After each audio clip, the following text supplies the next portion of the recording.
Welcome to episode 114 of Manifesting with Meg, Conversations with Extraordinary People. This is kind of a unique month to month since June is the month we're in, Embrace Your Joy, and our show kind of rolls over into July because that is the fabulous pub date of my special guest, incredibly wonderful friend. I can't tell you how honored I am to have you on the show today.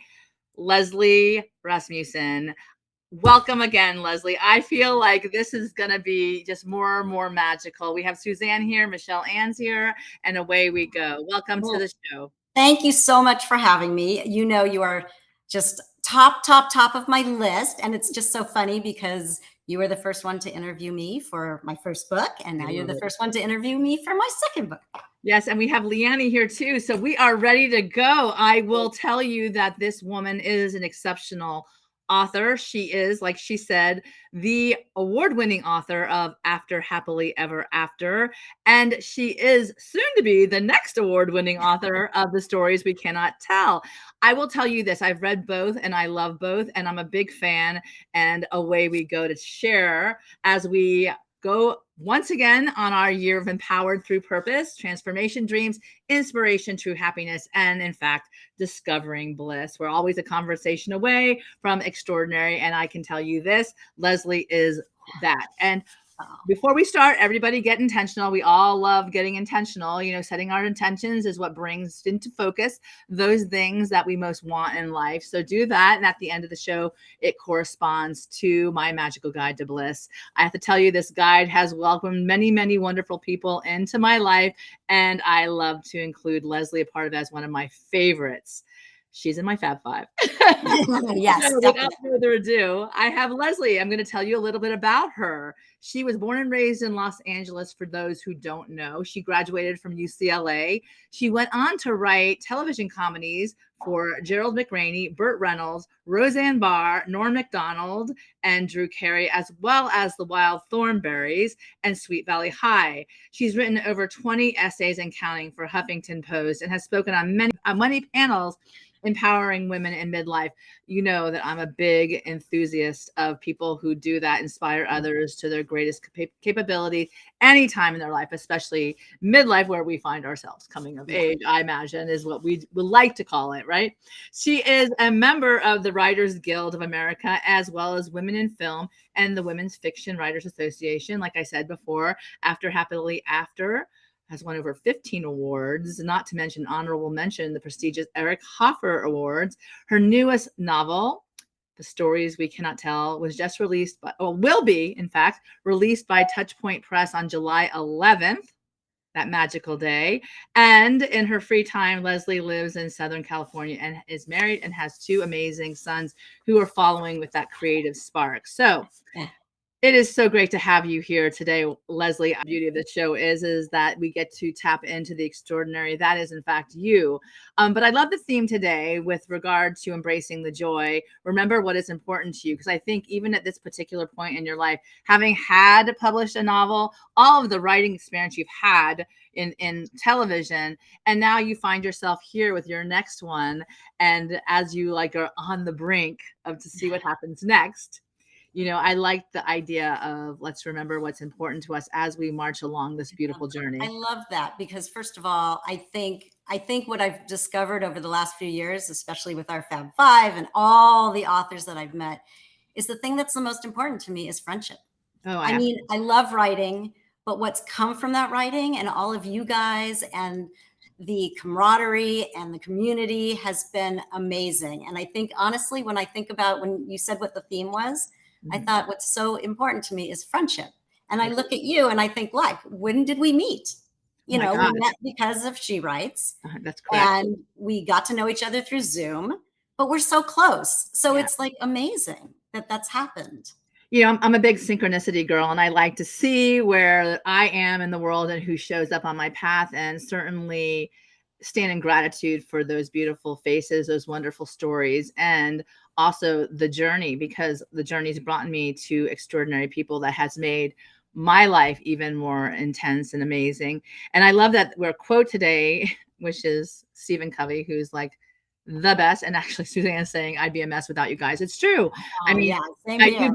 I do believe it's the people you walk with in life that make this life the hardest times easier and the best times even more exciting. But Stephen Covey here says today, things which matter most must never be at the mercy of things that matter least. And I think that's incredibly profound, because sometimes we get in the way of those things that are just annoying and they aren't really where our attention should go. It's a place that I love this. They say people point in the direction that they want to go. So make sure you point yourself in the right direction to those things that matter most in life. Well, we forget sometimes, it's like they say, oh, you're supposed to wake up and be grateful and all that, but you get so busy that you don't stop to think, what are the good things? You might look and say, oh, I got a bad review, but who cares? In the long run, does it really matter? Because you have all these other things going on and all these other people in your life. And sometimes it's hard to concentrate on that. Well, and especially, but that's why you have your support groups around you that you can vent to, so they can remind you to take the 17 seconds and breathe, perhaps. 17 seconds, Suzanne. 17 seconds, Suzanne. Or, like just somewhere that you can like kind of like launch yourself from, because sometimes, I always say all those who wander aren't lost. However, when we are trying to make choices as to what direction we go in, and what matters most to ourselves in our lives, it's those people that we love the most that, can be sounding boards and just be there to listen when it gets really tough, so that you can get to a point where you're clear with yourself and do not get caught up in unnecessary drama, which as writers, we love the unnecessary drama. Yeah. While remembering what's important. And yes, 17 seconds rule. So what does this mean to you, Leslie? Journey, how has focusing on what matters the most to you kind of saved you so that you keep going and writing the next book? You've written two now. I mean, it keeps going and doing what you really want to do. For me, what matters most is that my readers find that they're not alone. So in the first book, it was, midlife, empty nest, all these things. And in the second book, it's themed about friendship and pregnancy and infertility and all these things that happen that women don't always talk about. And sometimes they wait for somebody else to bring it up, especially things like, pregnancy issues or infertility. Women find that to be shameful, and it shouldn't be, but we think, oh, well, we're born with this body and we're supposed to procreate and we're supposed to have children whenever we want. And it doesn't always work that way. And so the most important thing for me is that women will read this book, either book, but this one I'm talking about now, and find that they're okay, that they're not alone, that there's other people that have lived through this, and that there's a way to get through it. Absolutely. And I want to go back to your point with regard to what sounds like the shame component or the embarrassment component. And when you hold your stuff to your chest because you think other people are going to think poorly of you or less than of you, if you share your story or any story, that'll basically alleviate that from a whole world of people where they're like, thank you for sharing with After Happily Ever After and writing these novels based upon these fictitious characters that we come to love and admire, because they keep walking through their life as wholly integrous as possible. Now, I want to go on and read the synopsis of your second novel, if you give me that chance, so people that are just waiting to buy it and want to buy it have a little bit of an idea as to what it's all about. So Rachel's a 30-year-old married Jewish woman who's wanted a baby for a long time. Katie's a 32-year-old single Catholic woman who has been trying to find a man who'll stick around. We follow the women individually as they find themselves pregnant, Rachel happily, Katie not. As they enter their second trimester, they're shocked to hear that there's something very wrong with the babies they're carrying. The women meet in a support group and help each other through not only the excruciating decision they need to make, but through the issues that come with making that decision. They form a tight bond and uncover surprising connections. The Stories We Cannot Tell explores pregnancy, love, hope, and family. I just want to read a little bit of the press that's come out. The great press, by the way. The Stories We Cannot Tell is a timely and important novel that shines a light on the stories often left untold. That's a Readsy Reviews. Reader's favorite, 5 stars. I had hard time putting the stories we cannot tell down. To be honest, I loved and highly recommend it. And then, of course, Kirkus. With compassion and warmth, the author sheds light on the physical and emotional roller coaster, which a pregnancy, whether it's planned or not, upends one's life. Where to begin on this beautiful mission of yours that you're empowered through purpose? This year is a very interesting year that this book would come out again, because it falls after the Dobbs decision, and the year anniversary was last week. The whole idea behind shifting the perspective from women who are taking a ownership of their health and their medical stabilities and their path in life. So tell me a little bit about your mission with regards to the kinds of books that you write. After Happily Ever After, about a woman who is, having that questioning as to what's my next step, children leaving, husband staying, what's going on with regard to that. And also this next book that, comes head on with these really big issues about, certain decisions we have to make in life. I write books about women's issues. And the first book was about a midlife woman going through all these things: empty nest, aging parents, all, her marriage taking a downward turn at the time that the book starts. The second book is actually about two women who are, it's really based in friendship, but it's about two 30, one's 30 to 34, those ages. And these women are going through something so painful, and but they do it in a way where once they meet, they do it through laughter and tears. They pick each other up and they're there for each other. And one is married, like you said, and one is not. And there's a love story in it. And there's a lot of joy in it also, a lot of hope. And the books that I write are just, they're called women's fiction. My first book was read by men, but I think the overall is going to be women. And the reviews have mostly been from women. I can tell when people read it. And there's been a number of women that have written me about this new book that have said, I went through this, or my friends went through this. And I know a ton of people that went through this. And it's something that, like I said, we don't talk about.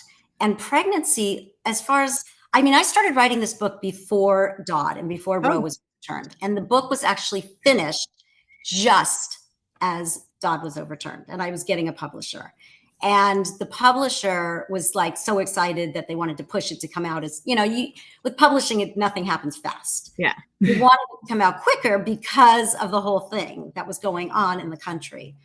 And I couldn't believe that I had written this and then all this happened. It just, timing wise, I didn't predict it. Of course, why would I ever think Roe was going to be overturned? Yeah. Which threw my world, just because I was so upset by it. And the fact that our government could take away our ability to say what we're going to do with our bodies, when, especially for men, men don't go through this the same way. Men don't, men aren't hit up to, hey, are you going to have a baby? Hey, are you going to get pregnant, right after you, get married? And some people don't want to have kids, and that's great. They shouldn't. But the people that want to, maybe they're trying and maybe nothing's happening. Yeah. And men don't get those questions. So women become almost like embarrassed by it. And that's the thing I really wanted to hit really hard was, just to get women talking about these things. I wrote an article for Huffington Post about menopause. And that's another thing. Start talking about it, and then they're like, oh my God, I go to this workout class and we just talk about issues, and somebody brought up menopause, and then we all were talking about menopause.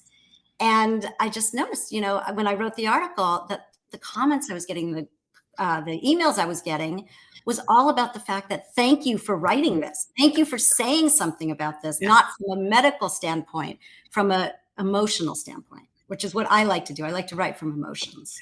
Well, yeah. And Suzanne's pointing out, you have a natural talent with writing hard topics and incorporating humor, which, I think that must come from your television days. Certainly your sense of humor just comes ringing out in your books for sure. And especially when you're dealing with really hard topics that, are otherwise like taboo, but yet laughter and humor actually puts a lighter side on something. So I think it engages the conversation. What's your sense with regard to that? I feel like no matter what the situation is, you can find humor. I mean, not maybe while you're going through it at that very moment. I mean, when my father passed away, we were all just devastated. And then I got together with my sisters and we started talking about all the crazy things my dad did. And we were laughing so hard. And it was so helpful for us to kind of go through that because it was like, okay, we're remembering him and we're sad, but we're so like remembering the joy in it too, because whatever the saddest part is, there's also joy. And with these two women, their friendship, yes, I take from my sitcom days, of course. But I need to do witty dialogue when they're not going through that. So they can realize, so the reader can realize it's not just a downer book because there's some tough scenes. And I know people have written me already and said, oh, that brought me to tears. But by the end, when you get through some of those tough scenes, it's like, I need the joy there too. Oh, I absolutely love that point. And it's true because life is not all dark and it's not all light. There's those moments, those ebbs and flows, and you certainly do a great job bringing that out in your writing, which is really quite talent because Thank you. it really is. It's very interesting as far as how you do bring to the story that vulnerability as well as the lightheartedness. So let me ask you, what inspired you to write these kinds of books? Perhaps let's start with stories that we cannot stories we cannot tell, because I think it's really the focus today of our interview.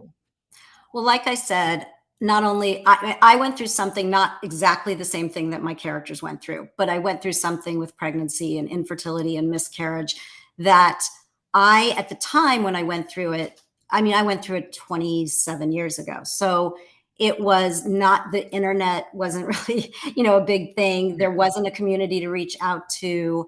And I met this woman on, I can't remember how, but there was an organization called Resolve at the time. I have no idea if it still exists.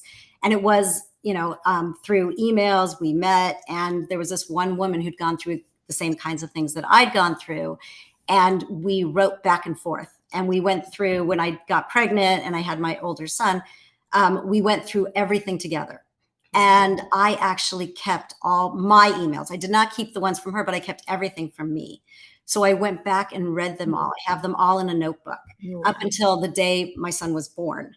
And so I kind of knew all my fears. I knew everything that I was going through with him and all the anxiety and, is everything going to be okay and all of that. And that really helped me to have this woman to write to. And I'm sure I helped her too. So that was really great. And now there's more organizations and more places that you can go to talk about things.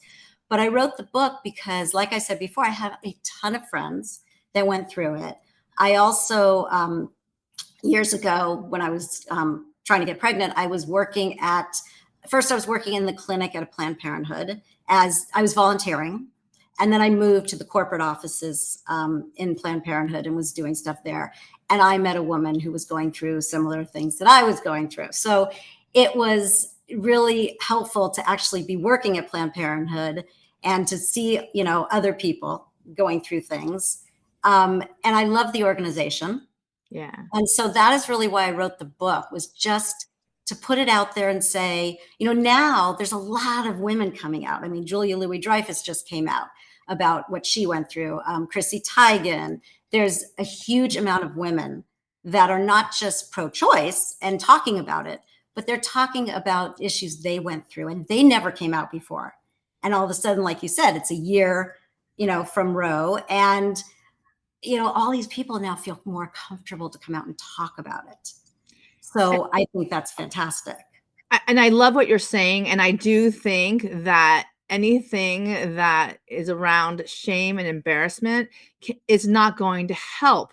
but anyone who comes forth with stories that will alleviate that are really a part of the healing fabric of society. They're the ones who are saying, it's okay, please share, come out and be with, like, having the conversations. It's really important. And I think that's really interesting, you know, throughout your career, you starting off in the TV world, you know, with sitcoms, you know, and that modality, moving on to, you know, novel writing today, you know, with these two great books and these. What do you find that your audience has moved with you, or that it's just a completely different world? Have they merged? Have your worlds merged at this point?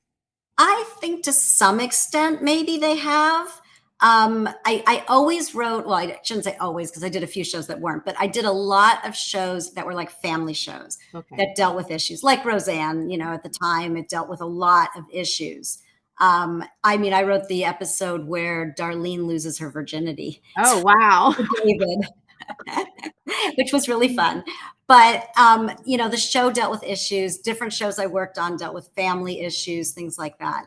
And so I kind of stayed in that realm when I started writing and wrote personal essays and about my family and things I was going through and other things that my family was going through.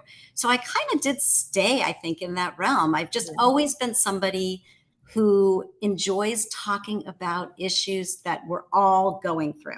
Yeah. I've always been that person in high school or elementary school or whatever that people came to and we all talk, you know, they came to me and we talk about things. So I think I sort of kind of continued in that. I mean, I thought at some point years and years ago, I thought I was going to be a therapist. And then I just didn't go into it. So Well, it's kind of interesting because you did take your therapy, but just put it in a different modality. And then exactly. and see, I think that, you know, the thing that calls to us, that's seeking us, is, you know, the thing that we are seeking is seeking us. So clearly with these books, you can certainly address certain issues that would be not, if for those who may not want to go to therapy or may need it, but maybe need an introduction to it, maybe Right. these are the things, the conversations. And so I'd like to submit to everyone out there that these would be great book club books. And Leslie loves doing book clubs I on love Zoom doing book or in club. person. So And The Stories We Cannot Tell is a great book club book just because there's so many issues and people can, you know, until you live that, you don't know what you would do. But people all say, oh, I know exactly what I would do. I mean, I've heard that a million times, yeah. but you don't. And it would bring the conversation to another level. I think it would air it out there so many different perspectives can meet each Yeah. other. And I think that when we see it through the eyes of someone else, then we change. We can change our compassion or our empathy for another person. So, of course, my show always revolves around inspiration. And I always like getting the inspiration from my authors of certain quotes that really kind of bring it to the center. And of course, we're starting out today. Act as if what you do makes a difference. It does. William James. Tell me what you think of, oh, great quote, by the way, but tell me what you think about this. I love this quote because you don't always know, especially even in somebody else's life. Or, you know, like I said, you know, you write a book and then somebody emails you or contacts you and says, oh my God, thank you. Yeah. So you don't think about it when you're writing it, and you don't think about it necessarily, even when it comes out, you don't think you're making a difference, but you really are making a difference to certain people who, you know, look at your stuff and go, oh my God, thank you. So let me ask you this. What favorite highlights have you had where that has come to light for you, or someone has come up to you and said, oh my God, Leslie, you've made a difference in my life? Actual evidence that you know that this is something that you're doing. I'm not going to say who it was, but I had one person blurb it and contact me and say, this happened to me exactly 27 years ago also. Wow. So that blew me away. Yeah. I have had reviewers that, you know, there's some early reviewers coming in, and a few people said to me, oh my gosh, this happened to my best friend, and this just devastated her, and I didn't really know how to, you know, help her, and thank you for writing this. So I've gotten a lot of that. And the other book, tons of people contacted me and just said, oh my God, I'm Maggie. I'm in the middle of my life. I don't know what I'm going to do. I can't figure it out. You know, so Maggie, going on Maggie's journey with her was very helpful. That's amazing. And obviously you writing the book has made a difference in my life because I got to meet you. So it Yeah, clearly exactly. is for me. And it has made a big difference in my life because Yeah. when I wrote TV, I met a lot of people, but then I stopped. And so when I sat down to write the first book, I was alone. I mean, there was nobody. I mean, I had a, class that I went to once a month, but I was alone. And then all of a sudden, the book's going to, come out on She Writes, and I meet you and I meet Suzanne, I meet like 100 other writers. And it's just been wonderful. Yeah, I would say to a certain extent life-changing because of the whole COVID situation. And now that we're out of COVID, we've actually gotten to meet each other in person and Yes. continue the creative fun, let's say.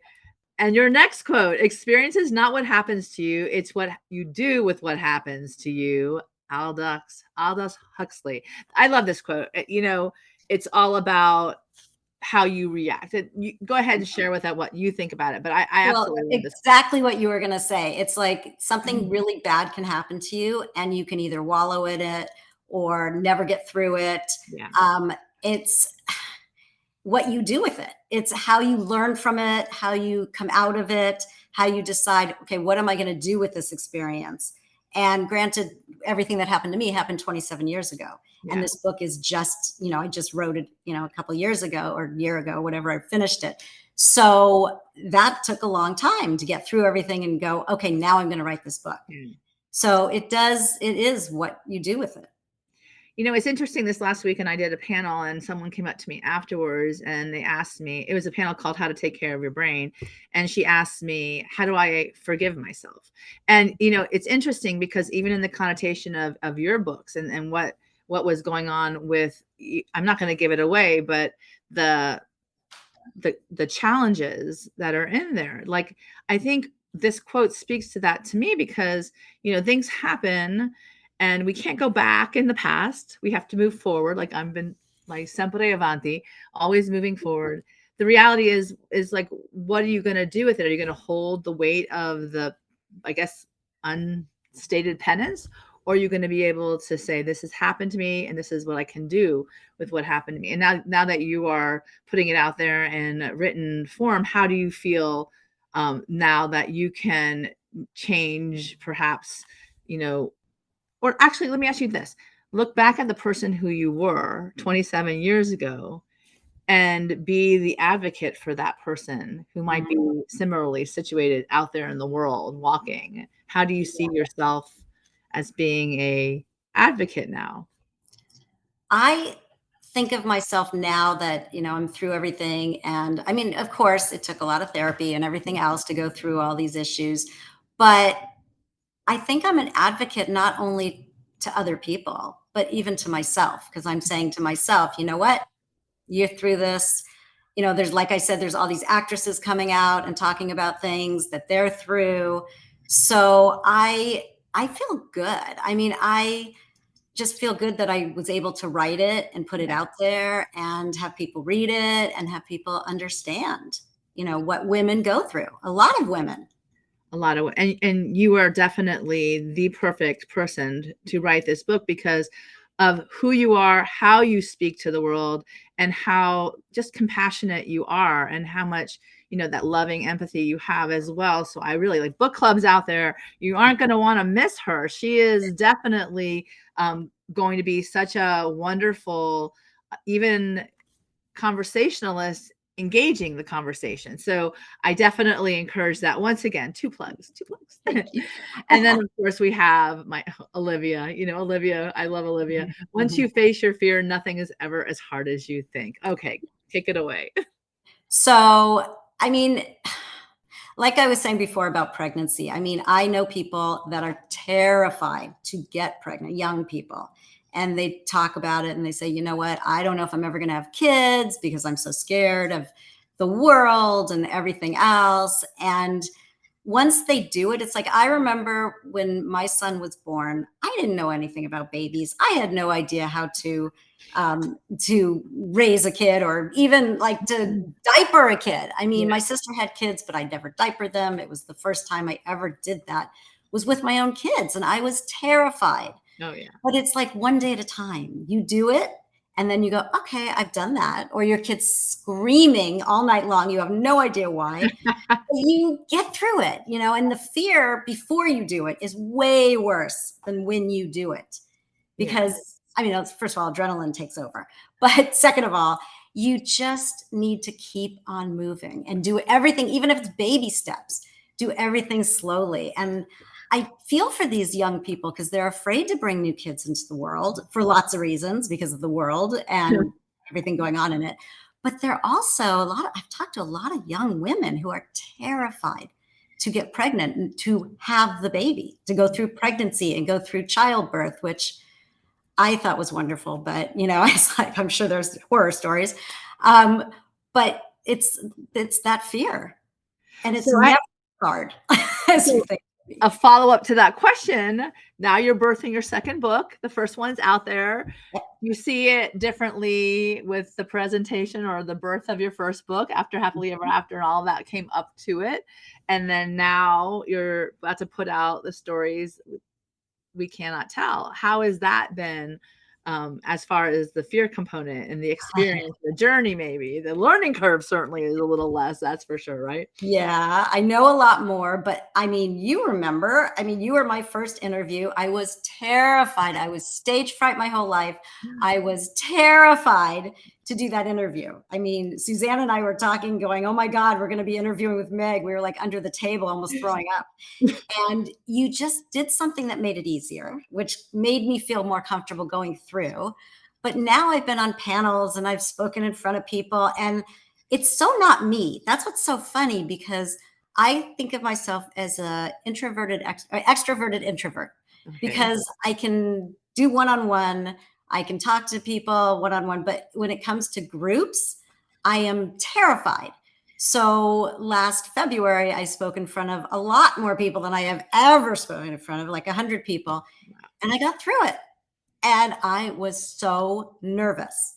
So it's just the whole journey has changed me a lot, from the beginning, not knowing what I was going to do and what I was going through and how I was going to, process everything. And now at least I've done it before. I kind of know the ropes. We know, like, okay, second book comes out and here's what you need to do. And it's still stressful. Any book coming out in the world to me is the most vulnerable thing. I don't care if it's a memoir. I don't care if it's fiction, because everybody attaches real life to fiction anyway, unless it's like fantasy, I guess. Yeah. But so you put yourself out there no matter what, and you don't know what the reviews are going to be. I'm thrilled that so far the reviews have been coming in good, but you don't know. Tomorrow, 10 people could say, I hate you.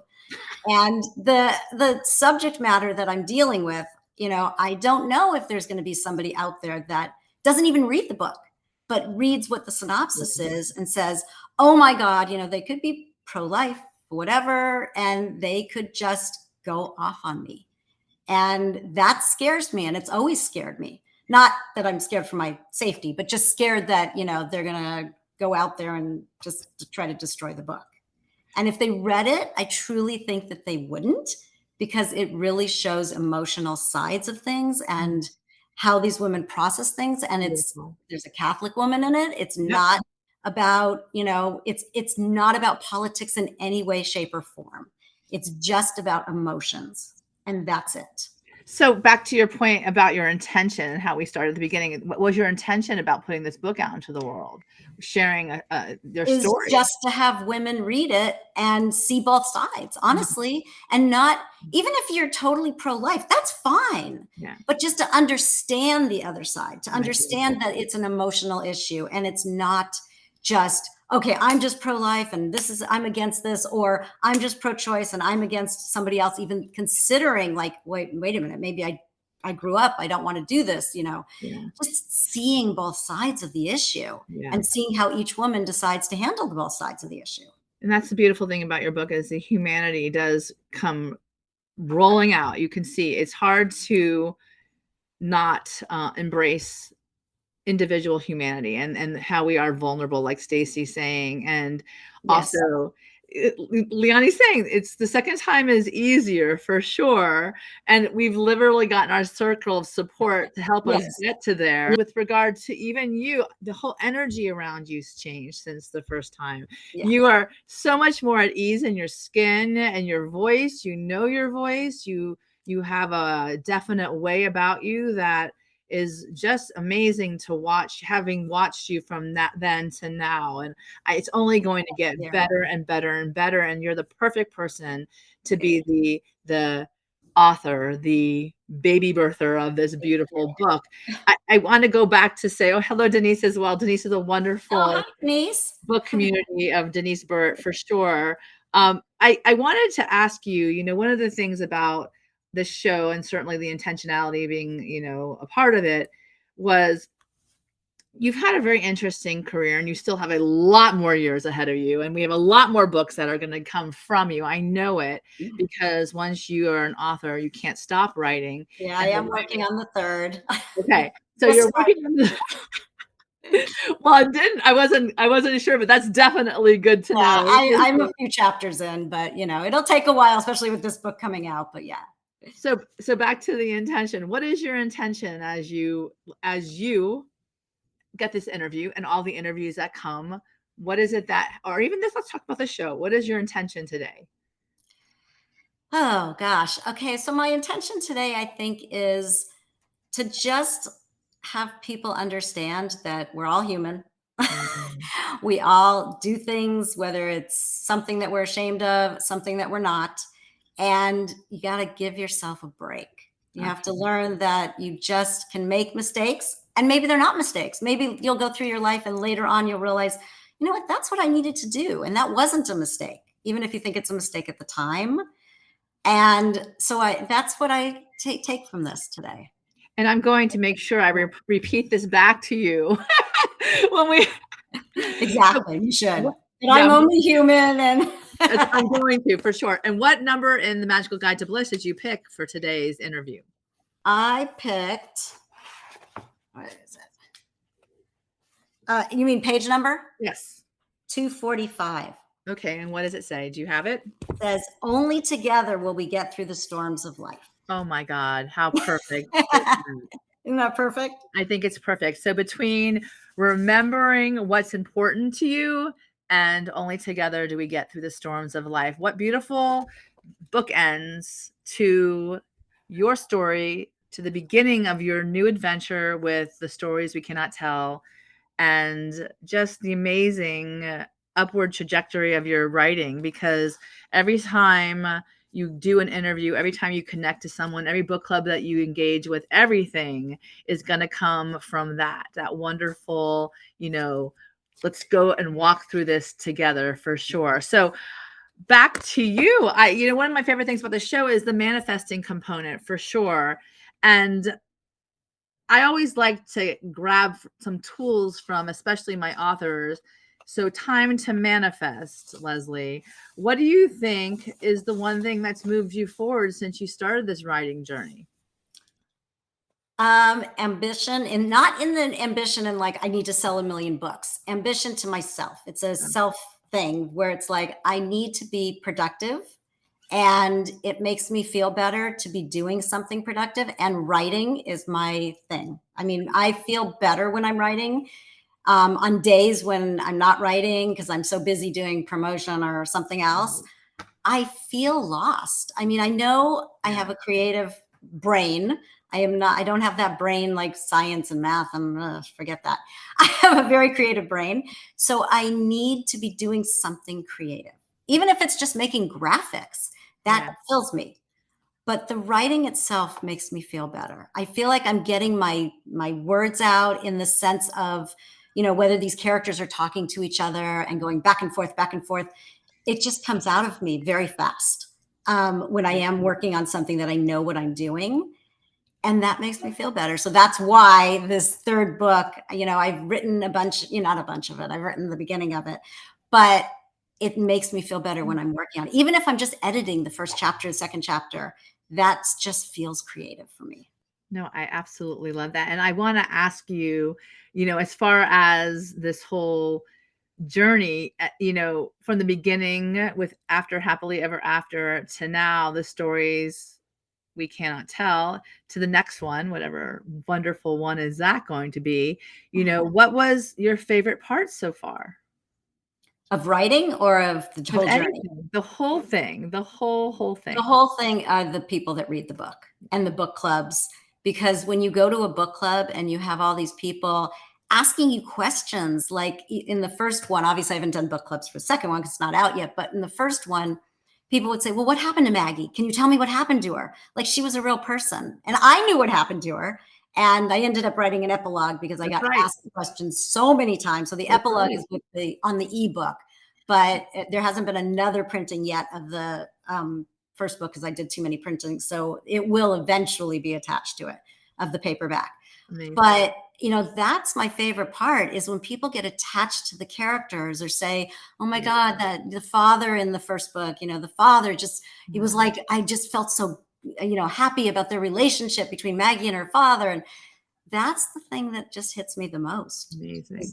Those people that are real people that are telling you this thing. It's not just reviewers. It's really about the real people out there, and especially strangers, because of course your family and friends go, I love the book, it was fabulous. But the strangers that say things to you is really what makes you feel so good, because they have nothing to gain by telling you, that they love the characters. So I want to show everybody up close and personal the beautiful cover that we have here, and it's a true delight. This book is so good, by Zibby Owens of Zibby Books and Zibby Everything, Zibby Media. Zibby Everything. That's a good way to put it. Zibby Everything. It's Zibby Everything. It's a beautiful cover. How did you come up with this cover? I knew that I didn't want anything obviously cutesy, pregnancy in a cutesy way. And so the man that did the cover, he sent me a whole bunch of images, and I didn't feel like the image was right, but I loved the idea that the image was back to back. He did that with the image. He made them back to back. So we talked a lot about it, and we both looked for other images, and I actually found the woman, and I said, can you put them back to back, change the dress color so they're not in the same dress, and change the hair color, because they have two different color hair in the book. So we can see them connected, but they're pregnant, but you can't really tell what they're feeling because they're looking down. And I just love the feeling of that. Oh, it's beautiful. It really, and then the blue background just brings it all together. Was there some kind of symbolism? I asked because your beautiful cover with After Happily Ever After, I just love your cover. And it's like, it engages the eye. And I know that even when we were at the LA Book Festival, people would come up to you because of that gorgeous cover. And I think the same thing is going to happen here. It's going to be the questions around, the intrigue. So is there something Well, I'm going to give a shout out to Suzanne, because Suzanne said, make the cover blue. It's like somewhere like your other book. So they kind of go together, even if the themes are different and all that. And so Suzanne was super helpful with all of that. She was great. And she's also saying she had, the reading, hearing from your readers is life-changing. It just touches you and it makes it feel like there's so much purpose in what you're writing. Like I said, I know people are going to see this and they're going to want to grab onto it. So kudos to Suzanne. She's saying, love you, woman. Well, I love inspiration once again. And I always want my authors to give their the Leslie inspiration, so that we can take something with us today on this Remember What Is Important to You day. I just think, remember the people in your life. Remember who they are to you and how they affect you, and be around people who are positive and happy for you. Don't be around people that are either jealous or negative or bringing you down in any way, because it's really important to have people that love you, or people that want the best for you in your life. Yeah. And, I'm of the age where now I, sort of got rid of those friends that were more negative or bringing me down. And I just wanted to have love around me, and just have people around me that were positive, like you, Suzanne, and all the rest of the people on here. And so that to me is like the most important thing. Yes, don't be around people that are throwing out preach on that one for sure. Absolutely preach. Yeah. Absolutely. This once around is too short to be taken too seriously and being surrounded by people who aren't generous. And Yeah, I we need obviously, support, especially authors. We all yeah, need support because we're very vulnerable, sticking our hearts out there. I agree. And if you don't have support, it's not going to be very good. Yeah, no, absolutely. Like I said at the outset, when the lows are low, you have the people who can bring you up. And when the highs are high, it's people celebrating alongside of you. So Exactly. you got those kind of people in your corner, and then you've already won. You've already won whatever life lottery there can Yep. be, for And sure. you are one to me. So I have you in my corner. I'm so grateful. I should have brought my cup too, but at this point, I wanna give a shout out also to your son who put together the gift for your cover. It's quite beautiful. And just because we want to make sure that we don't miss a thing from you, where can people see that gift or that information that comes out with your upcoming events that I'll speak to you right now with regard to that? Where can we have everyone go to find you, Leslie? So I have a website, which is leslierasmussen.com. I am on IG at Leslie R. Author. I'm on Twitter at Leslie R. Author. I'm on Facebook at Leslie A. Rasmussen Author. Okay, gotta And make you spell out the Rasmussen because I know okay, people can see it up here, but Rasmussen, if it's on Leslie is my podcast, I might, yeah. L-E-S-L-I-E. Start all over again. Rasmussen, Start all over. Okay, good. R-A-S-M-U-S-S-E-N. So that's Leslie A. Rasmussen, LESLIE-A-RASMUSSEN.com. That is her Exactly. webpage, and also that is also on your Facebook, or no, that's your Facebook as well, right? Well, my Facebook is Leslie A. Rasmussen Okay. Author. Very good. Very good. So everybody go there. She does have the GIF up there as well. So you can see what wonderful thing her Yes, my son GIF is up created. there. My son Jake did it. So it's an animation of the women putting their heads up and down as their arms go up and down their bellies. It's amazing what technology can do Yeah, he's so nowadays. good at this. He's very talented. So everybody, her book, The Stories We Cannot Tell, is available pre-order now.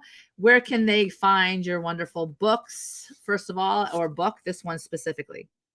All my books and this one's also. They're available everywhere. They're available at Barnes and Noble, your local bookstore. Once it comes out, you can order it. It hopefully will be in some libraries. If you request it, it'll be in more libraries. It'll be on Amazon, everywhere books are sold, bookshop.org, all of them. Yes, and that's really important. So if you actually ask your library to carry the book, they will carry the book, but Yes. people have to actually ask for it. So Right. do that. Go to the American Library Association, find your favorite library, and make a request to have The Stories We Cannot Tell after Happily Ever After in there as well, just so that we can get more of these wonderful books out into the world and for people who can read them, who may not have the means to buy them. So get it. So everybody get it. We have launch information coming up since her pub date is, in fact, July 11th. So keep your eyes open for some fun stuff that are going to be happening around that date. July 16th, she has her launch at Barnes & Noble's in the Grove, and it is in West Hollywood. It's going to be at 2 p.m. Pacific time. Leslie is going to be there, and I believe who's going to be doing the presentation with you? A friend of mine who's an actress named Maren Dungy. She was on King and Queens, and she's done a million things, and Alias. She is going to be interviewing me. So she's going to be interviewing you, but I can tell you this, you are going to thank me when you meet Leslie, because she is absolutely a breath of fresh air, absolutely someone that you want to meet, and the conversation will only begin. So I absolutely encourage all of you to go to her launch on July 16th. Get it. Standing room only. I know it's going to be for you. We also have on August 8th at Zibby Bookstore, and I believe that is it's in Santa Monica. Santa Monica at 6 p.m. Pacific time. We have Leslie and Julie Chan will be interviewing. Julie Chan's going to be interviewing me there.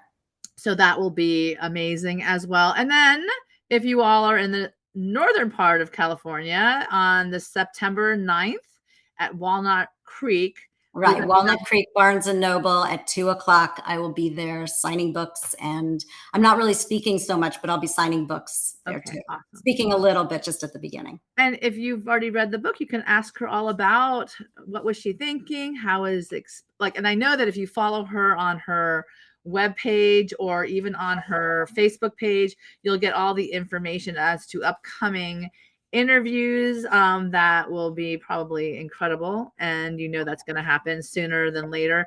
And I know that Leslie, like I said, is going to be available for book clubs on both books. Yes. Certainly The Stories We Cannot Tell, but it's interesting because both ways of looking at the lives of women are very eye-opening as well as conversation building. So I definitely would encourage all of you to do the same.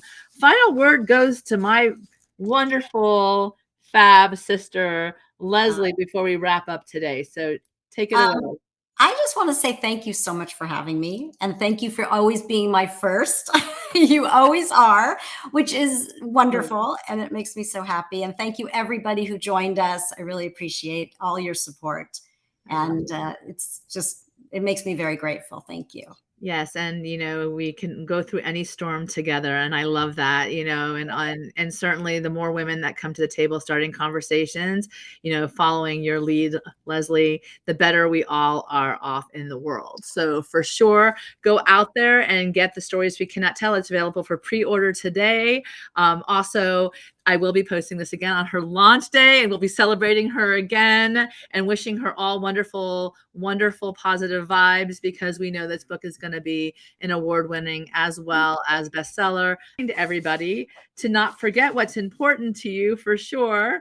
And also, I do want to remind you all to get empowered by your purpose. If your purpose is to write, then write. If your purpose is to inspire through other modalities, then do that, because we're all here for a limited time. It's better that we do what we came to do at the outset. So be those deliberate creators in the world, and go out there and dream big, get inspired, and get ready to manifest your dreams. Wishing you all bliss. Thank you so much, Leslie. You are amazing, and I adore you. You are too.